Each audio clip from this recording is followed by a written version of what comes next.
কাজ করেছে, কিন্তু তার মধ্যে স্বজনপোষণ এবং পলিটিক্যালি যারা টিএমসির এমএলএ বা লোকাল মেম্বার তারা করাপ্টেড হয়ে গেছে। বাংলার যে অবস্থা এখন, বেকার ছেলেদের চাকরি, ইন্ডাস্ট্রি সব দিক দিয়েই এই সরকার ফেলিওর।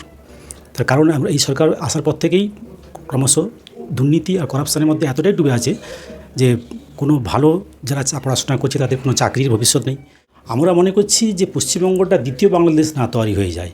তার কারণ এখানে একটা ধর্মীয় সম্প্রদায়কে এত বেশি তোষামোদ করা হচ্ছে ধর্মীয় রাজনীতিকরণের জন্য, সেটা পশ্চিমবঙ্গ হিসেবে খুবই খারাপ অবস্থা আসছে। কাজ করেছে, কিন্তু তার মধ্যে স্বজনপোষণ এবং পলিটিক্যালি যারা টিএমসির এমএলএ বা লোকাল মেম্বার তারা করাপ্টেড হয়ে গেছে।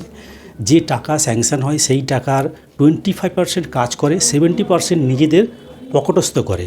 অতএব ডেভেলপমেন্টের প্রকল্প যদিও ভালো টিএমসি গভর্নমেন্ট শুরু করেছিল, কিন্তু করাপশনের জন্য সেই প্রকল্প বাস্তবায়িত রূপ নিতে পারেনি। অবশ্যই ভোট ব্যাংকের রাজনীতি করছে। তার কারণ লাস্ট 10 বছরে আমি দেখেছি আমাদের পশ্চিমবঙ্গে যেভাবে একটা ধর্মীয় সম্প্রদায়কে টিএমসি পায়ের তলা থেকে মাথায় উঠিয়ে বসিয়েছে, তার জন্য আমরা পশ্চিমবঙ্গবাসী হিসেবে আমাদের কাছে খুবই লজ্জাজনক ব্যাপার।